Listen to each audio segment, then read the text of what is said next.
Dito tayo sa bangka mga guys. Talaga masakit ang balikat ko sa kamago, hindi talaga magandar. Nako mga idol, mahirap talaga pag hindi mo hiyang at mo kabisado ang makina. Talagang mababaldahan ka nito. Ayan mga guys, oh, makikita nyo makina na yan. Yan, diesel. Ayan mga idol. So talagang nahihirapan talaga ako mga guys. Mga idol, napagod na lang ako, hindi ko talaga napaandar. Talagang hindi ko matiming talaga itong diesel. Hirapan talaga ako, hindi ko mapaandar. Masakit na balikat ko mga guys. Parang baldado na yung balikat ko sa sige kamago. Wala talaga. So ito yung bangka natin, oh. So paano lang kung hindi tayo makapadagat nito. Kaya hanap ako ng paraan na para mailipat ito siya, matanggal bago mapalitan ng di gasolina mga idol.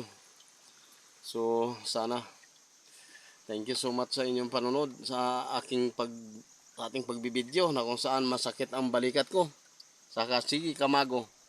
Wala pa rin, hindi talaga natin napaandar, hindi talaga natin matimingan, no? So hindi natin kabisado to kasi magkamago nito kasi lumaki ako, nagkaedad ako, nagkaisip ako sa di gasolina, hindi sa di crudo.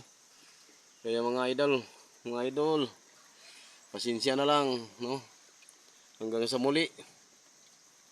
Thank you so much sa inyong panonood sa ating pagbibideo. Ayan, oh. Yan ang ano natin, oh. Yan, lambat natin. Yan. So paano tayo makapag-ariya ng lambat na hindi natin mapaandar yung makina? Mabuti kung di starter to, okay lang. So wala tayong magawa mga guys, no? Talagang napakasakit ang balikat ko, parang nabaldahan talaga. So hinila ya pa ako, nag-backfire siya, hinila ya pa ako pababa, muntik na ako subsob. Talagang malakas. Malakas talaga mga guys. Ibang iba talaga sa di gasolina ang lambot-lambot. Hanggang dito na lang muli. Mga idol, thank you so much. Bye bye. Thank you for watching.